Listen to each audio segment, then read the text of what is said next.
2020년 6월 21일 주일입니다. 하나님의 말씀을 증거하려고 합니다. 오늘 말씀은 다니엘서 11장 36절부터 12장 4절까지의 말씀을 중심으로 해서 빛과 별 같은 하나님의 사람이라고 하는 제목으로 말씀을 전하도록 하겠습니다.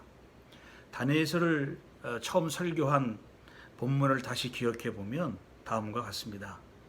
그것은 우리가 더 관심을 기울일 수밖에 없는 것은 다니엘서가 언제 기록이 되었는가인데, 그러나 더 중요한 것은 연대의 논의와 관계없이 다니엘서가 보여주고 있는 시대가 어떤 시대인가. 그 시대는 하나님의 비전이라고는, 즉 악이 창궐한 시대이기 때문에 소망을 갖고 살아가기는 힘든 시대인 것을 우리가 알 수 있습니다. 그런 시대에서 우리 신앙인들이 어떻게 살아가야 될 것인가에 대해서 분명히 보여주고 있습니다. 다니엘서 1장 1절은 다니엘서가 시작하는 역사적인 배경을 알려주고 있습니다. 다니엘서의 시대적인 배경은 서로 엉켜 있는데요. 바빌론, 바사, 헬라, 로마 제국까지 이어지는 역사적인 상황 속에서 등장하는 왕들이 있습니다. 여러분들이 알다시피 느부갓네살, 벨사살, 다리오, 고레스, 그리고 오늘 본문에 나오는 안티오코스 4세 등이 나타나고 있습니다. 본문 11장에 나오는 안티오코스 4세까지 다니엘서는 왕들의 이름을 언급하고 있고, 그러나 우리는 이것이 다 역사적으로 들어맞는가에 대해서는 살펴보지 못합니다. 그러나 중요하게 다니엘서에서 강조하고 있는 것은 다니엘서가 보여주는 시대는 악이 창궐한 시대이며 하나님의 비전, 소망을 볼 수 없는 그런 시대라고 하는 것입니다. 왜 그런가 하면 그 시대는 무자비한 왕의 권력이 맹렬하게 설치고 있는 시대이기 때문이고, 그 시대가 언제 끝날지 모르는 암울한 시기, 그런 악의 세상 가운데에서 살아가는 신앙인들의 모습이 무엇인지를 보여주고 있는 것이 다니엘서라고 우리는 볼 수 있습니다. 실제로 다니엘서 11장이 바사 제국에서 안티오코스 4세 에피파네스의 몰락까지, 즉 출현과 몰락까지 역사를 증거한다고 본다면, 이스라엘 지역은 고대 열강들, 앞에서 읽어했던 바빌론, 바사, 헬라, 로마 제국의 각 축장이었습니다. 그런 틈바구니에서 다니엘과 세 친구들은 박해 시대를 살아가는 하나님의 백성들의 모습을 보여주고 있고, 그리고 이런 영웅들의 서사는 아니지만 이름 모를 무명의 신실하고 충성스러운 신앙인들이 살아낸 자취를 담아내고 있습니다. 그런 면에서 오늘 본문을 살펴보고자 합니다. 첫째로 36절부터 39절까지는 권력자의 모습을 보여주고 있습니다. 오늘 본문 36절을 보면 강력한 권력자의 모습을 단적으로 표현하는 말이 나타나고 있습니다. 그것은 자기 마음대로 행하며 스스로 높여라는 말이 등장을 하는데요. 이것은 왕의 강력함을 표현하는 단어입니다. 정치사회학에서 권력이라는 말을 정의할 때 권력을 힘과 동의어로 쓰는 것이 아닙니다. 권력은 무언가를 행할 수 있는 힘을 의미하고 있습니다. 그러니까 타인을 강제하여 무언가를 할 수 있는 힘을 권력이라고 말을 합니다. 그래서 마크 필립이라고 하는 사람은 권력에는 세 가지 원천이 있다라고 하는데, 첫째는 내재적인 권력, 즉 부와 지위와 지식과 카리스마 같은 것들. 두 번째는 외부 지향 권력이 있는데, 이것은 강제적인 것, 권력 또는 통제력, 지배, 이것을 말하고 있고요. 세 번째는 중화된 권력, 즉 개인, 공동체, 국가, 정치, 경제 수준에서의 권력을 말하고 있는데요. 오늘 본문에 나타나고 있는 북방왕 안티오코스는 이 세 가지를 다 가지고 있는 것으로 우리는 볼 수 있습니다. 이런 강력한 힘을 가진 이 사람은 자기 마음대로 행하였다라고 하고 있고, 여기에 더해서 모든 신보다 크다, 그리고 비상한 말로 신들의 신을 대적하며, 그리고 작정된 일을 반드시 이룬다라고 자신을 나타내고 있습니다. 그는 자신을 제우스 신과 동일시하고 그래서 자신의 초상을 모든 주화에 놓고 동전에 놓고 거기에 데오스라고 하는 글자를 새기도록 하였습니다. 그래서 안티오코스 4세는 그의 제국 내에서 숭배되는 모든 신들 중에서 스스로를 최고의 위치에 올려놓도록 하였고요. 그래서 자신의 이름을 데오스 에피파네스, 즉 현현된 하나님이라고 하는 별명으로 불리도록 강요를 하였고요. 그는 왕과 신의 역할을 동시에 떠맡았던 것을 우리는 알 수 있습니다. 이런 모습은 쿠로베타리스가 설명하고 있는 권력의 9가지의 속성인 것 중에서 의례 및 상징으로서의 권력에서 알 수 있는데요. 의례라고 하는 것은 인간과 사회를 둘러싸고 일어나는 사태에서 반복적으로 영향을 미치는 것을 목적으로 하고 있습니다. 그래서 이 의례를 통해서 권력에 대해 권리를 주장하고 대중에게 메시지를 전달하는 데 사용되는 의사소통의 한 형태인데요. 이것은 군대와 같은 위계적인 조직에서 자주 사용하고 있습니다. 또 다른 한 가지는 상징이 있는데요. 이 상징은 아이덴티티, 정체성과 연대성, 솔리데리티를 나타내는 강력한 사인이나 징표를 말하고 있습니다. 이것은 우리가 선거 때 볼 수가 있듯이 예를 들어서 녹색당들이 녹색의 정당기를 들거나 정당을 표시함으로써 환경보호의 힘을 쓰고 있다고 하는 것을 우리가 알 수 있습니다. 그러니까 이런 알기 쉬운 것 또는 유계적인 질서를 상징하는 의례와 상징을 통해서 백성에게 자신의 힘을 미치도록 하고 있는 것입니다. 그러니까 의례와 상징이라고 하는 것은 평범한 것이 아니라 오늘 본문의 말씀에 대비해서 보면 비상한 말이라고 우리가 의미를 알아차릴 수가 있습니다. 여기서 비상한 말이라고 하는 것은 기이한 말, 놀라운 말을 의미하는데요. NIV 성경은 들어보지도 못한 말로 번역을 했습니다. 이건 역시 스스로 높은 자여서 어떤 신들도 자기하고는 대적이 안 된다는 뜻을 가지고 있습니다. 여기에 대해서 37절은 결정적으로 말씀을 하는데요. 그가 모든 것보다 스스로 크다 하고 신들의 신을 대적하며라고 말을 하고 있습니다. 신들의 신이라고 하는 것은 히브리어에서 최상급의 표현인데요. 이것은 이 에피파네스 4세가 안티오코스 4세가 일부러 이스라엘의 하나님을 모독한다는 것입니다. 하나님을 모독하지만 그는 형통하고 방해받지 않고 모든 일을 성공적으로 진행시킨다고 하는 뜻을 가지고 있습니다. 그러니까 이 초반에 나타나고 있는 이 왕의 모습과 권력을 나타내는 표현들은 자기 마음대로 모든 것을 행할 수 있는 권리와 권력을 가지고 있다라고 하는 것입니다. 그런데 이런 말씀이 또한 나타나고 있습니다. 그렇지만 노하심이 그칠 때까지 하리니 이는 그 작정된 일을 반드시 이룰 것입니다 라고 하는 말을 살짝 덧붙이고 있습니다. 아무에게도 방해받지 않는 형통한 권력은 영원할 것 같지만 오늘 본문은 하나님의 분노가 그칠 때까지 일시적일 것이다 라고 하면서 왕에게 향한 하나님의 작정은 반드시 이루어질 것이다 라고 하고 있습니다. 그것은 바로 무엇인가 하면 어떤 시기가 될 때까지라고 하는 것입니다. 36절에 보니까 신을 대적하며 형통하기를 분노하심이 그칠 때까지 하리니 이는 그 작정된 일을 반드시 이루실 것입니다 라고 말을 하고 있습니다. 즉 하나님이 정하신 시간이 될 때까지라고 하는 뜻인데요. 이것은 크로노지컬한 시간이 아니라 카이로스적인 시간을 말씀하고 있는 것을 우리가 알 수 있습니다.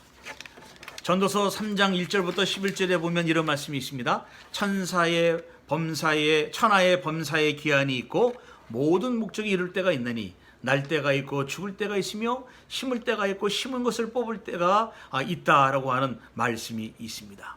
이런 말씀을 비추어 보면 이 안티오코스 에피파네스가 권력을 행사할 수 있는 시간이라고 하는 것은 하나님이 허락하신 시간이 찰 때까지만 그의 시간이고 그의 권력이라고 하는 뜻을 분명히 보여주고 있습니다. 최고의 권력자가 행사하는 악을 묘사하면서 저자가 덧붙이는 이 말은 물론 다니엘서가 하나님의 입장을 대변하고 있지만 짧은 구절이지만 시사하는 바가 큽니다. 왜냐하면 서두에서 언급한 제국들의 이름을 제가 밝혔듯이 사실 통치 국가의 이름과 통치자의 이름만 바뀔 뿐 악한 권력의 속성은 변하지 않았다는 점입니다. 안티오코스를 비롯해 느부갓네살, 다리오, 헬라 제국을 이은 로마, 그리고 영국 제국, 그리고 오늘의 미국과 중국까지 포함해 이 땅에 존재하였던 제국들의 오만하고 교만한 권력자들의 행태라고도 우리는 볼 수 있습니다.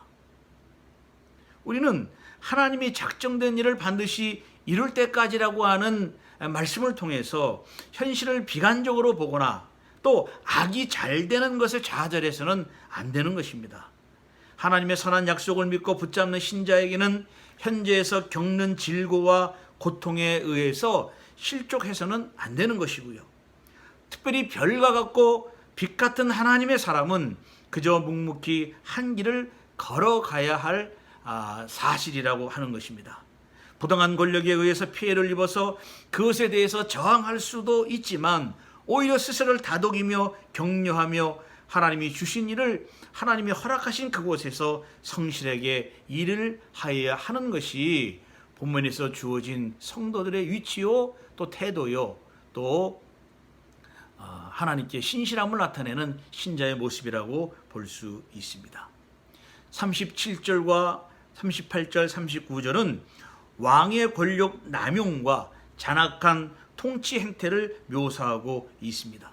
36절과 37절 모두 공통적으로 나타내는 왕의 권력은 한마디로 오만과 교만함입니다. 역사학자 아놀드 토인비는 이것을 헬라어로 휘브리스라고 불렀습니다. 즉 휘브리스, 교만이라고 하는 것은 역사를 바꾸는 데 성공한 창조적 소수가 그 성공으로 교만해지고 추종자들에게 복종만을 요구하며 사람의 장막에 둘러싸여서 지적인 그리고 도덕적인 균형을 상실하고 그리고 가능과 불가능에 대한 판단력까지 잃게 되는 것을 말을 하고 있습니다. 여기에 대해서 고전이죠. 안티고네를 생각해 보면 알 수가 있습니다. 여기서 테베의 왕 크레온은 서로 싸우다 전사한 두 형제 중에 한 사람은 정중히 매장하되 다른 사람의 시체는 들짐승에게 뜯어먹히도록 들판에 내버려두라고 명령하고 있습니다. 왜 이것이 오만하다라고 말을 하는가 하면은요, 즉 히브리스는 자신의 힘을 과시하기 위해 전쟁포로 혹은 그 밖의 희생자를 그저 재미로 모욕하며 괴롭히는 행위를 가리켰습니다.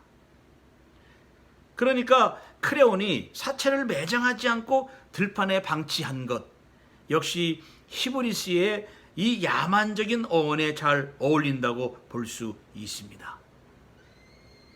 그래서 교부들은 이 히브리스, 교만과 오만을 죄의 본질로 여겼습니다. 아담과 이브가 선악과를 선택한 이유도 자신들의 눈이 밝아져서 하나님과 동등한 자리에 올라갈 수 있다는 뱀의 유혹 때문이었는데요. 그들에게 그것은 자기를 높이려는 열망이 강했다는 의미입니다. 또 고전 중에 하나인 소포클레스의 오이디푸스 왕을 보면은요, 오이디푸스가 이오 카스테의 브로치로 눈을 찌른 후에 이런 말을 합니다. 코러스가 이런 말을 던집니다. 오, 그대 무서운 일을 저지른 분이여, 어떻게 감히 그처럼 자기 눈을 멀게 할 수 있었나이까? 어떤 신이 그대를 부추겼나이까? 오이디푸스가 이에 대답을 합니다. 친구들이여, 아폴론 바로 그분이시다. 내 이 쓰라리고 쓰라린 고통이 일어나도록 하신 분은, 그러나 이 두 눈은 다른 사람이 아니라 가련한 내가 손수 찔렀다라고 대답을 합니다. 이게 무슨 뜻일까요? 오이디푸스의 오만함은 자신의 운명에 대한 책임이 신이 아니라 인간 자신에게 있다는 것입니다. 즉 안티오코스의 교만이 이와 같은 것이다. 즉 이 두 눈을, 오이티푸스가 스스로 자신의 눈을 찌른 것은 신에 의한 부추김이 아니라 스스로 자기 눈을 찔렀다라고 하는 것은 무엇인가 하면 안티오코스의 교만도 똑같은 것인데 신들에 대해서 오만하였고 그가 우습게 여겼던 것들을 열구하고 있는 것입니다. 그러니까 자신의 운명은 신에 의해서 순복하며 나가는 것이 아니라 내 인생은 내가 결정한다라고 하는 그것이 바로 오만이고 교만이라고 말을 할 수 있습니다. 조금 더 보면은요, 그의 조상들의 신들과 여자들의 흠모하는 것을 돌아보지 아니하며 라고 하면서 어떤 신을 언급하고 있습니다.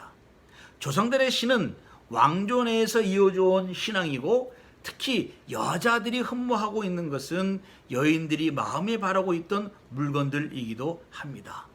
이것은 에스겔서 8장 14절에서 볼 수 있는 담모스 신앙을 묘사하고 있는데요. 아마도 고대 중동 지방에서 내려온 토속 신앙이 이스라엘에게까지 이어져 온 것임을 알 수 있습니다. 그러나 왕에게는 이러한 신앙과 신들도 아무것도 아니었습니다. 자기 중심적인 삶과 자아도취적인 태도는요, 자기가 최고의 자리에 위치하고 있기 때문에 그 앞에서는 누구도 아무것도 아니었다라고 하는 것입니다. 그런데 자기 중심적이고 나르시스트적인, 즉 자기도취적인 안티오코스 왕에게도 신앙 자체를 부인하지 않고 38절에 보면 왕이 섬기는 신이 있음을 우리들에게 보여주고 있습니다. 38절은 이렇게 말을 하죠. 그 대신에 강한 신을 공경할 것이요 또 그의 조상들이 알지 못하던 신에게 금은 보석과 보물을 들여 공경할 것이며 라고 말을 하고 있습니다. 여기서 강한 신이라고 하는 것은 NIV에서는 A God of Fortres스로 번역을 하고 있고요. 히브리어 성경에서도 포트레스로 사용이 되었습니다. 그리고 이 단어가 다니엘에서는요 7번 쓰여진 것을 우리가 알 수 있습니다. 그러면 38절에서 말하고 있는 이 산성은 무엇일까? 어떤 이는 이것을 아크라라고 봅니다. 이것은 안티오코스 4세가 예루살렘을 포위하고 지배하기 위해 세운 성체인데 예루살렘 성전 남쪽에 세웠고요. 셀루쿠스 군대의 수비대를 영구히 주둔시켰다라고 하는 것입니다. 문제는 이것이 가증스러운 상징을 뛰어넘어서 불쾌하고 추악한 것이었다라고 하는 것이죠. 즉 이스라엘 사람들에게는 유일신 하나님을 섬기는 데에 모욕을 줄 만한 것들을 이 안티오코스 4세가 아크라라고 하는 요새를 세워서 이스라엘을 모욕하고 있다라고 볼 수 있는 것입니다. 따라서 강한 신에게 금, 은, 보석을 들여 공경한다고 하는 안티오코스의 행위는 그가 천명한 어떤 신도 섬기지 않고 멸시하고 있는 그의 태도에서 그가 섬기는 신은 군사적인 신이나 자기가 행사하는 강력함 또는 정복욕, 욕망, 그에 따른 탈취와 몰살이 그가 섬기는 신이라고 우리는 볼 수 있습니다. 다시 한번 정확히 말씀을 드리면 그가 섬기는 강한 신은 자기가 일으켜서 거두는 전쟁과 욕망 그리고 부귀영화라고 보면 정확합니다. 이제부터 세상에서 보는 가치 기준이 달라지게 된 것입니다. 안티오코스의 오만하고 교만한 이 표현은 이제까지 지켜왔던 가치 기준이 달라지게 되는데요. 이런 강력한 헬레니즘의 영향이 히브리 신앙 안에 파고 들어오게 되었습니다. 시간도 정해지지 않고 기다리며 성실하게 일하라고 하는 야훼 신앙 대신 강한 내가 인생을 주도적으로 이끌고 가면 사회적 성취를 이룰 수 있다는 도전 정신, 그리고 야망을 이루기 위해서는 더 강해지고 강한 자 앞에 숙여야 하는 새로운 인간상이 만들어졌다고 볼 수 있습니다. 그런데 여러분, 교만과 겸손 사이에서 우리가 취해야 할 것은 과연 무엇이겠습니까? 예수님은 십자가를 지라는 하나님의 말씀에 순종하여 자기 몸을 비워 종의 형체를 가져서 사람들과 같이 되었다라고 말씀하고 있고요. 바울도 나는 날마다 죽노라고 하였습니다. 그리고 그는 그리스도와 함께 십자가에 못 박혔다라고 말씀하고 있습니다. 바로 이 바울의 고백, 그리고 주님의 능동적이고 수동적인 순종이 기독교의 핵심이며, 그 핵심은 겸손이고 낮아짐이라고 하는 사실을 우리는 기억해야 합니다. 그런데 세상은 반대로 강함과 성공에만 사로잡혀 있습니다. 이것이 교회 안에서 맹렬하게 작동을 합니다. 물질이 많은 자에게 마음을 쏟고 또 권세가 있는 자에게 잘하려고 하는 강한 신 숭배가 교회 안에 있다라고 하는 것입니다. 또 한편으로는 믿는 자가 잘 되어야 선한 영향력을 미칠 수 있다고 하여서 예수 믿으면 잘 될 수밖에 없다는 성공주의와 고지만 점령하면 된다는 믿음이 오늘날 교회를 망쳐버렸습니다. 이런 신자들에게는 하나님의 주시는 말씀, 예수님과 같이 십자가를 지고 바울처럼 날마다 죽노라고 하는 그 말씀이 귀에 들려오지 않습니다. 그리고 이 말씀을 중심으로 한 행함을 나타낼 수가 없습니다. 그리고 의도적으로 이런 말씀을 무시하게 되는 결과들을 우리는 보게 되는 것입니다. 그래서 강한 신이라고 여기는 자기의 힘을 과시하는 왕에게 붙어 있으면 그런 사람들은 왕이 주는 전리품을 받을 수가 있습니다. 이것이 39절에 나타나는 말씀이죠. 그에게서 뇌물을 받고 땅을 나눠 주기도 하리라 라고 하는 말씀이 바로 그 말씀입니다.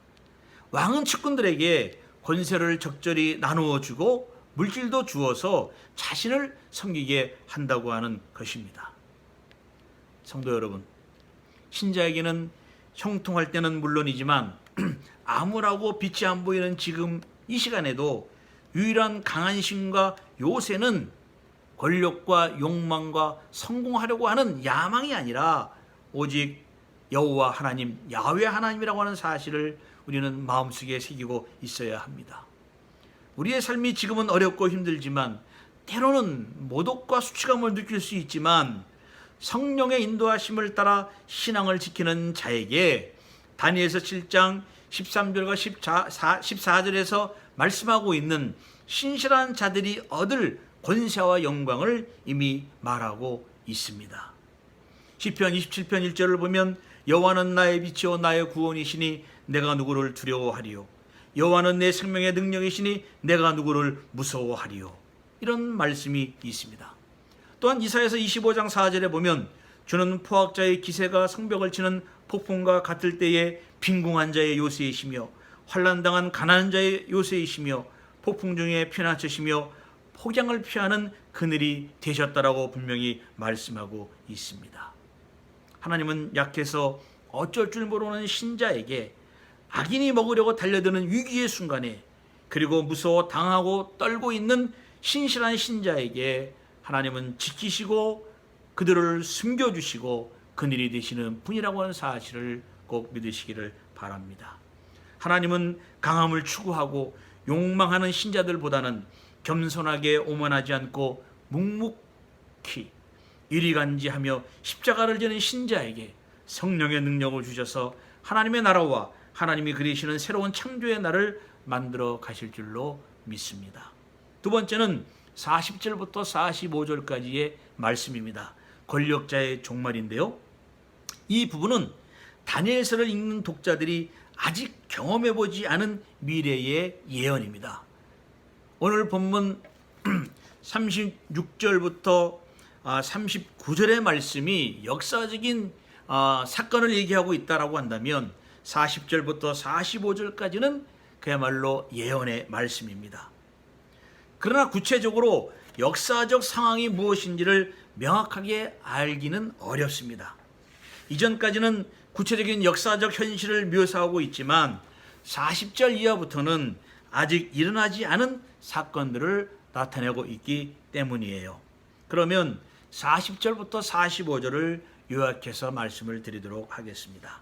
40절은 마침내 마지막 때에 북방왕과 남방왕 사이에 최후의 대일전이, 큰 전쟁이 일어날 것이다.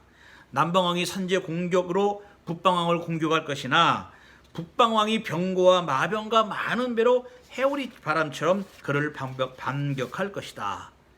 그는 남방 여러 나라를 침공하여 홍수처럼 쇄도할 것이다 라고 하고 있고요. 41절에서는 그 싸움에서도 북방왕이 결정적으로 승리한 후에 또다시 이스라엘을 공격할 것이고, 42절은 그는 여러 나라들에게도 정복할 것인데 애굽 땅도 그 침략을 면하지 못할 것이고, 에돔과 모압과 암몬은 그의 손에서 구원을 받지만 이집트와 이스라엘은 구원받지 못한다는 사실을 열거하고 있습니다. 43절 이런 말씀이 있습니다. 그가 권세로 애굽의 금, 은과 모든 보물을 차지할 것이요, 또 리비아 사람과 구스 사람이 그의 시종이 될 것이다 라고 말을 하고 있고요. 44절은 그러나 동북에서부터 한 소문이 이르러 그를 번민하게 할 것인데 그는 경노하여 동북지역 원정을 감행함으로 많은 무리를 죽이고 멸망시키고자 할 것이라고 하는 것이죠. 동북지역을 정복한 후에 그 북방왕은 마침내 바다들과, 여기서 바다들이라고 하는 것은 지중해와 사해를 말하고 있는데요, 바다들과 영화롭고 거룩한 산 사이에 장막궁전을 세우고, 즉 그는 이스라엘 땅의 군대를 주둔시킬 것이고, 그러나 그는 종말을 맞이할 것이다. 그러나 그 종말을 맞이할 패배의 순간에 구해줄 사람은 아무도 없을 것이다 라고 40절과 45절을 요약해서 말씀을 드렸습니다. 즉 어떤 내용이냐, 북방왕이 여러 나라를 쳐서 승리하는 것 같지만 그가 패배할 때, 종말을 맞이할 때는 그를 도와줄 것은 아무도 없다라고 하는 것을 말씀을 하고 있습니다.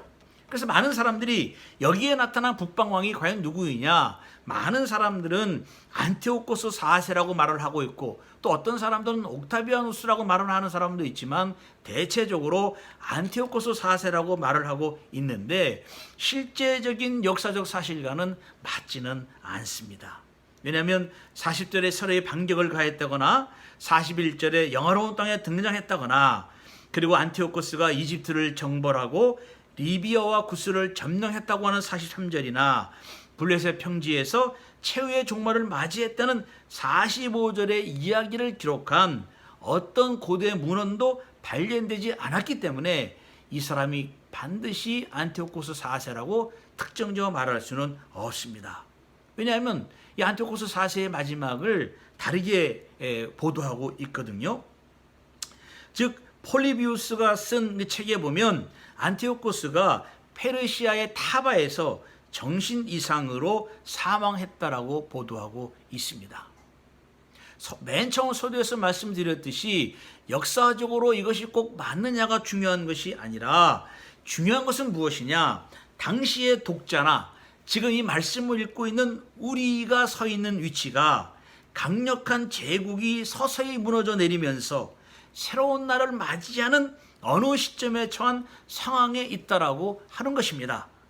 즉 북방왕으로 묘사된 안티오코스 4세의 죽음으로 완전히 새로운 나라를 맞이할 것인지, 아니면 전혀 다른 성격의 제국을 맞이할 것인지 모르는 어떤 시점의 사이에 그 당시에 신실한 주의 종들이 살아가고 있고, 오늘 21세기 현재를 우리들이 살아가고 있다라고 하는 것입니다.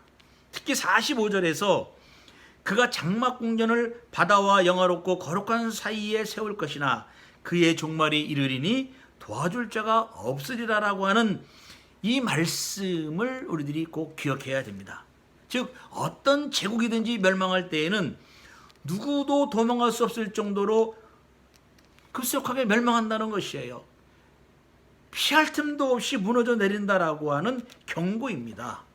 여기서 마지막 때라고 하는 때에 그 왕의 군대가 하나님이 계신 곳인 이스라엘에 주둔하여 있어서 신자에게는 소망이 없는 듯 보여도 마지막 그때가 강한 신을 섬기는 왕이 처절하게 무너져 내릴 때라고 하는 것입니다. 그러니까 마지막 때라고 하는 것은 교만하고 오만한 왕의 최후의 순간이고, 신실한 신자에게는 새로운 시대가 열리는 그 시대인 것을 우리들에게 말씀해 주고 있습니다. 강한 신을 섬기는 왕의 전쟁 모습과 약탈은 상세하게 보도하지만 멸망에 가는 것은 짧고 명확합니다. 왜냐하면 설명할 필요나 이유가 없기 때문에 그렇습니다. 마치 일제강점기에 일제협력한 사람들의 변명을 들어보면 일제강점기 시대가 계속되고 순식간에 멸망하리라고는 생각도 못했다는 말을 합니다. 왜 그렇습니까? 제국의 강력한 힘은 마치 마약처럼 사람들의 이성과 사고를 정지시켜 버리기 때문에 그 힘이 계속다리라고 생각하고 있지만 본문을 통해서 보면 그 멸망은 변명할 틈도 없이 도망갈 틈도 없이 무너져 내린다라고 하는 사실을 분명하게 보여주고 있습니다. 그래서 여러분, 신자들은 지금과 아직 사이에서 종말의 신앙을 세워 나가야 합니다. 제국의 힘에 강제로 무시당하고 약탈당하여 수치를 당하고 있습니다만 신실한 신자는 아직 경험해보지 못한 새로운 날에 대한 기대를 마음에 그려보면서 당장 닥친 위기에 맞서야 하는 것입니다. 여기에는 성공이라는 단어가 들어갈 자리는 없습니다. 주의 기도를 쓴 알렉산더 슈메만은 이렇게 말을 합니다. 하나님의 신비를 찰나를 통해 경험하지만 우리의 삶이 더 편해지지는 않습니다. 더 힘들어집니다. 그러한 분투 가운데서 고귀한 소명을 이루기 위해 애쓰는 중에 올라갔다가 미끄러지기를 반복하는 가운데 인간은 인간이 된다는 말을 그가 하고 있습니다. 하나님은 우리를 사람으로 만들어 가십니다. 이것이 비록 순응적이고 인간의 어쩔 수 없는 모습이라고 비난해도 우리는 이것을 고백할 수밖에 없습니다. 우리에게 엄청난 고통이 있지만 본문을 읽으면서 하나님 앞에 인간이구나를 발견한다면 굳이 표현하지 않더라도 끝은 얼마 남지 않았을 것이며 인간 다음으로 변해가면서 우리는 하나님을 발견하며 하나님 앞에서 벌거벗은 나이지만 수치심을 느끼지 않는 참 인간이 되어 있을 것이라고 하는 것을 우리는 알아차리게 될 것이에요. 그러므로 다니엘서 특히 8장과 11장에 나오는 두 악한 박해자들이 펼치는 짐승 같은 시대를 살아가는 신자들은 하나님의 나라를 세우기 위해 이 악한 제국의 왕들이 펼치는 그런 권력이 판을 치는 정치를 지나가야 할 것입니다. 아까 중간에 잠시 언급했지만 강한 신으로 상징하는 오만하고 교만한 제국의 왕이 아니라 겸손하면서 실상은 패자이지만 굴복하지 않음으로써 그들을 이겨내는 것입니다. 마치 예수님이 세상을 이기신 것은 돌로 떡을 만들라라고 하는 것, 높은 데서 뛰어내리라고 하는 것, 그리고 오직 나에게 절하라는 마귀의 시험에 대해서 힘으로나 권력자에게 붙어서 이기신 것이 아니라 십자가의 굴욕과 수치스러운 모멸감과 패배를 받아들였기 때문이라고 하는 사실을 우리는 깊이 깨닫고 마음속에 새겨야 합니다. 따라서 짐승의 시대를 통과하는 힘은 세력이나 과시하는 힘이나 욕망이 아니라 죽기까지 순종하여 자신을 내놓으신 예수의 길을 그대로 따라갈 때 나온다고 하는 사실입니다. 세 번째, 12장 1절부터 4절 말씀인데요. 다른 두 종류의 미래를 말씀하고 있습니다. 11장 45절과 12장은 서로 연결이 되어 있습니다. 한글 성경은 장으로 나뉘어져 있지만 내용은 45절부터 12장 4절까지는 하나로 연결이 되어 있습니다. 45절에 묘사하는 군대를 주둔시킴으로써 이스라엘은 곧 공격을 받게 될 위기에 처해 있습니다. 중요한 사실은 다니엘서 초반에서 보여주었던, 즉 다니엘과 세 친구들을 중심으로 해서 보여주었던 하나님의 극적인 간섭으로 일어나는 기적적인 이야기는 더 이상 나오지 않을 것입니다. 오히려 연단의 시간이 길어질 것으로 우리는 볼 수 있습니다. 12장의 장면이 10장부터 시작한 것을 기억한다면 십장이 천사를 통하여 다니엘을 격려하며 두려워하지 말라고 한 것처럼 12장은 다니엘에게 주는 위로와 미래를 기다리는 신자들에게 주는 격려와 용기의 말씀입니다. 그런데 1절은요, 이스라엘의 멸망을 기다리고 있는 환란의 그때이지만 이스라엘을 비춰주는 천사 미가엘이 하나님을 대신하여 일어나 이스라엘을 구원하게 된다고 말하고 있습니다. 미가엘은 이스라엘을 지키고 보호하는 하나님의 돌보심을 나타내고 있습니다. 히브리어 성경 타낙 다니엘 12장 1절은요, 이렇게 영어로 표현하고 있습니다. At that time, the great prince Michael, who stands beside the son of your people, will appear. 이런 표현을 하고 있는데요. 세상에서의 전쟁의 때에 갑자기 하늘의 위대한 장군인 미가엘이 등장한다라고 하는 것은 사실은 세상의 전쟁이 땅에서의 전쟁이 아니라 하늘의 영역에서도 동시에 전개되고 있다는 것을 의미하고 있습니다. 하늘에서 미가엘이 지키지만 환란은 있습니다. 그 환란을 어떻게 표현하고 있는가 하면 12장 1절에 개국 이래로 그때까지 없었던 환란이라 말을 하고 있습니다. 그런데 이것은요, 세상 말로 어떻게 보면 밑밥을 깔아 넣는 방식입니다.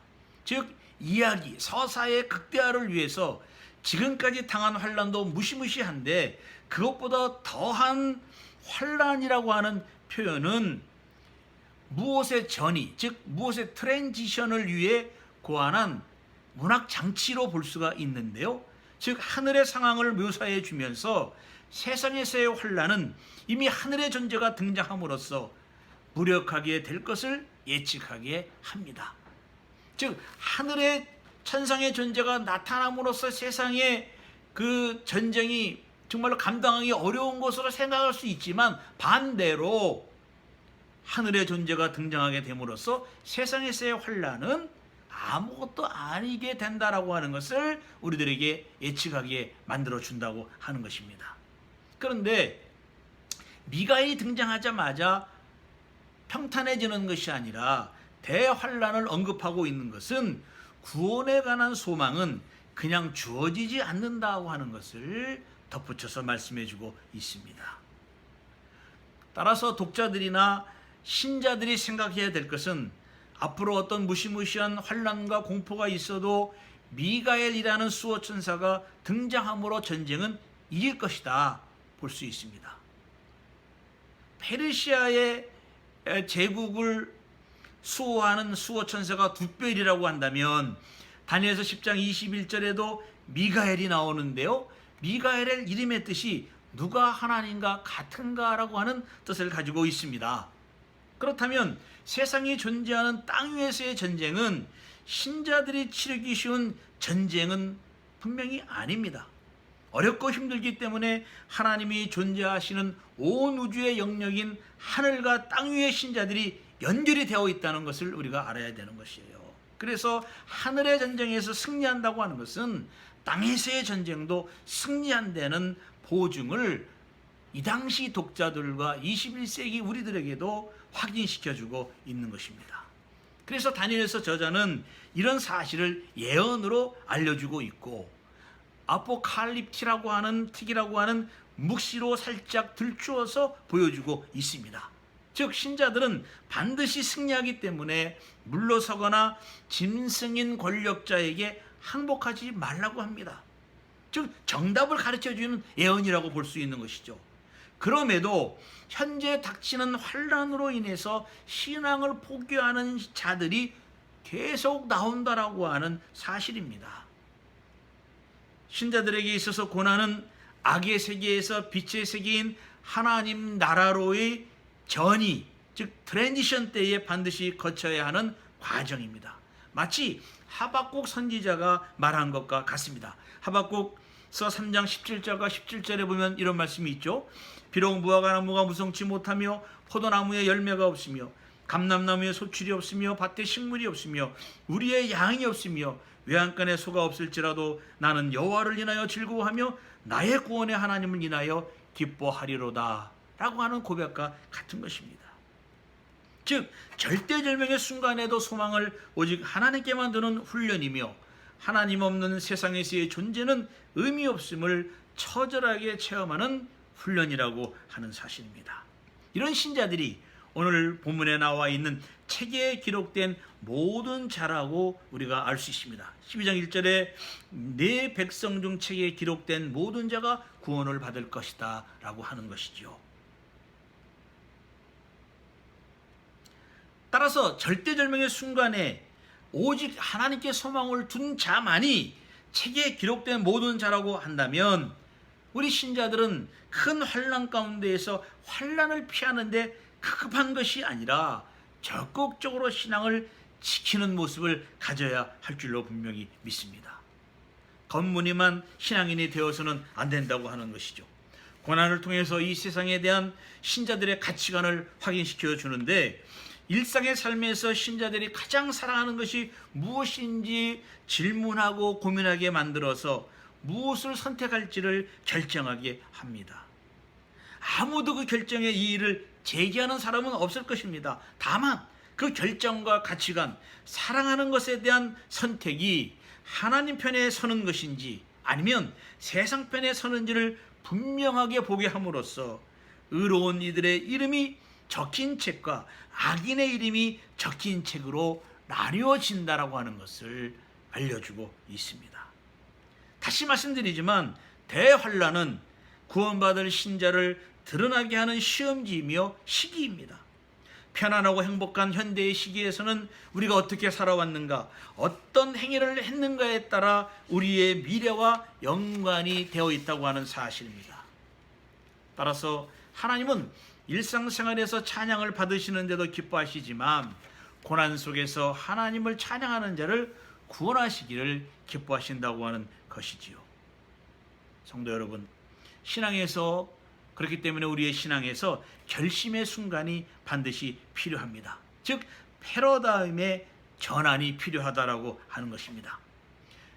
이것을 설명드리면 기존의 나를 만들어 놓은 기본적인 바탕들을 완전히 새로운 틀로 바꿔야 한다는 것입니다. 환난과 고난이 어렵고 견디기 싫은 것이지만 하나님을 향한 순정을 보존하기 위해서는 세상과의 이별이 필요하고 환난 중에서 새로 만난 하나님에 대한 새로운 이해가 있어야 합니다. 즉 자신을 지탱하는 삶의 기반과 터전이 한번 흔들려야 한다는 의미입니다. 영광 속에서 부끄러움과 수치를 당할 것인가, 아니면 환난과 소외와 고독 속에서 구원을 받을 것인가, 순전히 나의 결심에 달려 있습니다. 현재의 결정이 미래의 나와 관련이 깊지만 우리는 지금 현재 로마 제국이 제공하는, 그리고 안티오코스 4세가 지향하는 권력을 통해서 얻은 성공과 부를 받아들이기보다는 십자가의 죽음을 받아들일 때 이 험난하고 참 분간하기 어려운 세상에서 구원을 받을 수가 있습니다. 이어서 12장 2절은 이 세상의 성공과 권력을 쫓은 자들이 아닌 십자가를 진 자들, 티끌처럼 존재감 없이 살아서 죽었어도 제대로 대우를 받지 못하였지만 신앙을 신실하게 충성되게 지킨 자들, 그리고 이 땅에서의 수고가 헛된 것처럼 보인 교회에 충성한 하나님의 종들이 비록 죽음을 맞이하였지만 이들은 영생을 얻게 되었다라고 말씀하고 있습니다. 그런데 이들은 모두 전부가 아니라 많은 사람들이라고 말씀하고 있습니다. 특별히 이제는요, 이사야 26장 19절 말씀처럼 주의 죽은 자들은 살아나고 그들의 시체들은 일어나리이다. 티끌에 누운 자들아 너희는 깨어 노래하라. 주의 이슬은 빛난 이슬이니 땅이 죽은 자들을 내어 놓으리이다. 이 말씀처럼 대표적인 부활 약속에 대한 구약의 구절입니다. 환난 중에 믿음을 지켜 주님이 제공한 책에 기록된 영광에 참여하기보다는 어떤 이들은 수치와 부끄러움을 당하게 된다라고 하는 것입니다. 그러므로 다니엘서의 예언과 묵시는 단순한 꿈이 아니라 우리의 삶에 새겨지게 만드는 이상을 가지게 합니다. 이 이상은 어떤 것을 새롭게 만들어내는 이상을 말씀하고 있습니다. 즉 많은 대다수가 포기하고 주저앉을 때에 구체적인 생각을 하게 해서 일어서게 하는 것이 묵시의 특징인 것처럼 이 다니엘의 예언은 환난 중에 소망을 갖게 하고 그 소망이 현재의 고난에 굴복당하여 현세적인 기쁨을 누리기보다는 비록 내가 어렵지만 힘들지만 이 어렵고 힘든 너머의 세상을 바라보는 그런 이상을 가지게 하는 것이 우리가 당하고 있는 현실 속에서 가질 수 있는 하나의 큰 힘인 것을 우리들에게 말씀하고 있습니다. 제가 처음 소명교회 왔을 때 여러분들이 그런 말씀을 했지 않습니까? 지금도 적은 인원이 모이지만 어떤 분들이 여러분들을 향해서 적은 인원이 모이니까 안 된다고 하였고 그게 무슨 교회냐, 어느 교회랑 합쳐라 하는 그런 말을 들으셨다고 했지 않았습니까? 사실 우리는 인원도 적습니다. 멋있는 프로그램도 없습니다. 이제 걸음마 단계인 것 같습니다. 그러나 우리 함께 꿈을 꾸고 참다운 교회에 대한 이상을 가지고 함께 우리가 현재 이 코로나19 이유를 생각해 보셨으면 좋겠다라고 하는 것입니다. 비록 각자의 가정에서 주일에 예배하지만 앞으로 우리 교회가 이렇게 했으면 좋겠다고 하는 행복한 그림을 그려보시기를 바랍니다. 여러분들이 그런 그림처럼 저도 무엇보다도 다른 교회와는 차별된 말씀으로 연구하고 공부해서 함께 나누려고 합니다. 하늘의 예배에서 24장로를 비롯한 모든 천사들과 피조물들이 하나님을 찬양하듯이 우리 교회의 찬양 또한 이런 찬양이 되기를 바라면서 노래를 부르고 있습니다. 여러분, 또한 2절은 우리에게 자극을 줍니다. 예수를 따르는 제자들이 당당하게 길 중앙에서 걷는 것 같았지만 소경 바디모의 고백과 치유를 듣고 자신들은 길 주변에 서 있고 바디메오가 소외당하고 불쌍한 자이지만 그가 길 중앙에서 예수님과 함께 걷는 자임을 알게 되었던 것처럼 편하고 의미 없이 살 것인가, 아니면 일부러 기쁨으로 좁은 길을 걷는 도전에 당당히 맞서서 함께 할 것인지 판단하고 우리는 결심해야 될 줄로 믿습니다. 우리가 지금까지 함께 고백하며 지켜온 신앙, 현재에 굴복하지 않고 믿음으로 현재를 지켜나가자라고 하는 그 신앙을 굳게 지키는 여러분들이 되시기를 바랍니다. 영원한 부끄러움이 아니라 영원한 행복을 위해 지금 우리 소명교회에서 신앙을 굳게 지키시고 깊게 진리를 탐구하시기를 주의 이름으로 축복합니다. 3절은 2절과 관련해서 우리의 정체성을 규정시켜주고 있습니다. 그것은 영원한 부끄러움에 빠진 자들과는 대조적으로 반대로 설교의 제목과 같이 빛과 별 같은 하나님의 사람에 대해서 말씀하고 있습니다. 우리 주변을 보면 그럴듯하게 신앙이 있는 것처럼 말은 하는데 속이 텅 비어 있거나 속이 병든 수박처럼 보이는 자들이 있습니다.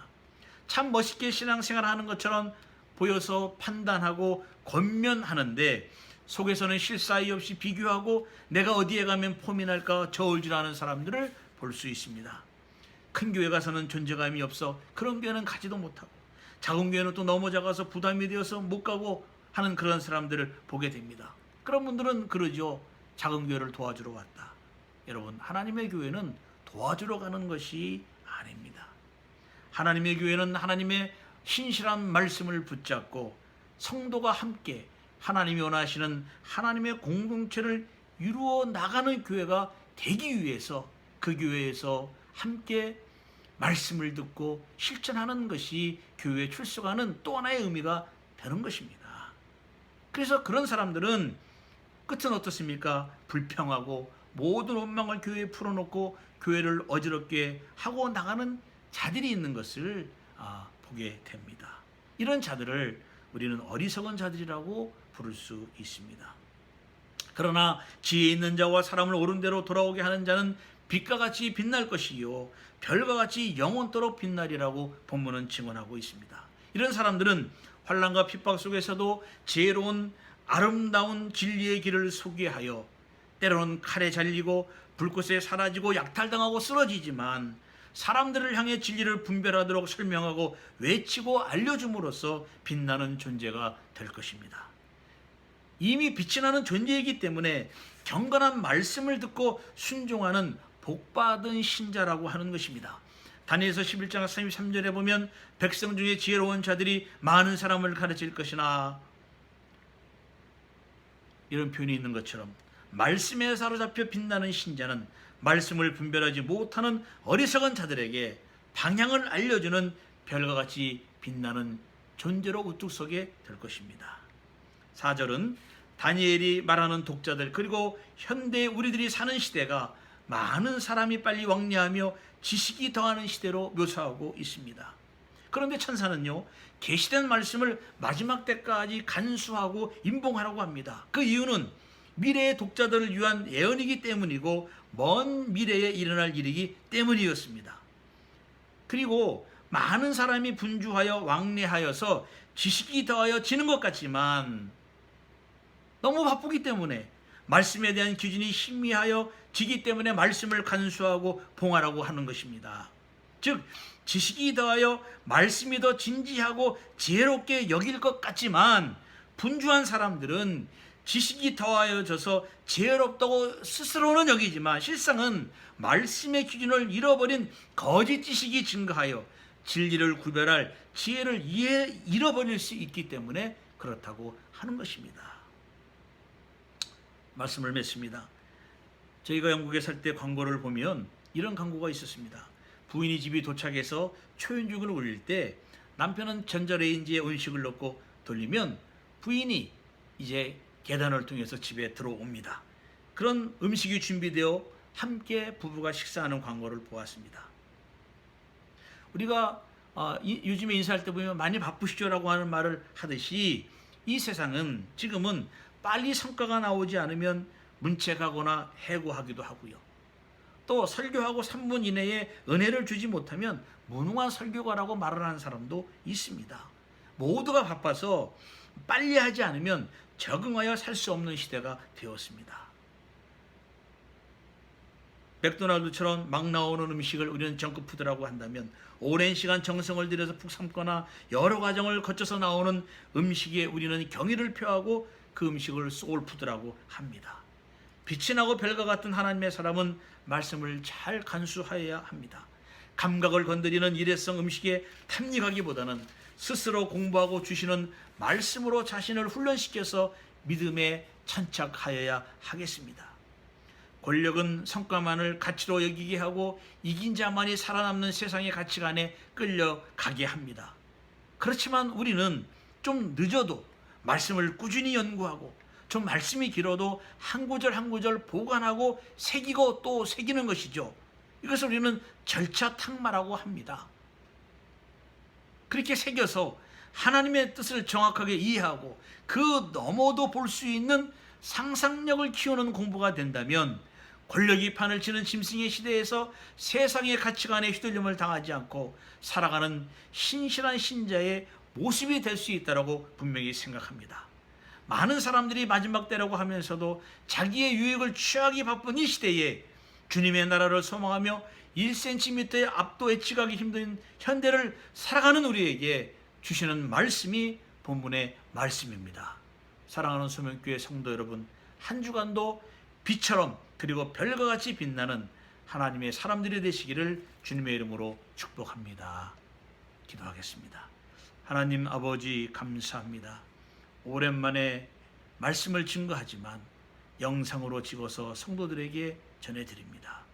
다니엘이 하나님의 말씀을 받아서 험난한 시대를 믿음으로 창조적인 이상으로 말씀을 잘 간수하여 빛과 같은 하나님의 사람이 되라고 말씀한 것처럼 교만하지 않고 겸손한 모습으로 주의 말씀을 증거하는 주의 종들이 되게 하여 주시옵소서. 한 주간도 건강하고 주와 함께 동행하는 주님의 종들이 되시기를 간절히 바라오며 예수님의 이름으로 기도하옵나이다. 아멘. 찬송 부르겠습니다. 찬송가 445장입니다. 태산을 넘어 험곡에 가도 1절과 3절을 부르도록 하겠습니다. 태산을 넘어 험곡에 가도 빛 가운데로 걸어가면 주께서 항상 지키시기로 약속한 말씀 변치 않네. 하늘의 영광 하늘의 영광 나의 맘속에 차고도 넘쳐 할렐루야를 힘차게 불러 영원히 주를 찬양하리. 광명한 급이 마음에 받아 찬란한 천국 바라보고 할렐루야를 힘차게 불러 날마다 빛에 걸어가리. 하늘의 영광 하늘의 영광 나의 맘속에 차고도 넘쳐 할렐루야를 힘차게 불러 영원히 주를 찬양하리. 지금은 우리 구주 예수 그리스도의 은혜와 하나님 아버지의 무한하신 사랑하심과 성령 하나님의 인도하심과 교통케 하심과 충만케 하심이 별과 같이 빛나는 삶을 사기로 결심하며 작정하는 주의 종들의 머리 위에와 가정과 자녀들과 경영하는 사업과 나가는 직장 위에와 주님의 피값으로 사신 몸된 교회 위에 지금부터 영원토록 함께 있을지어다. 아멘.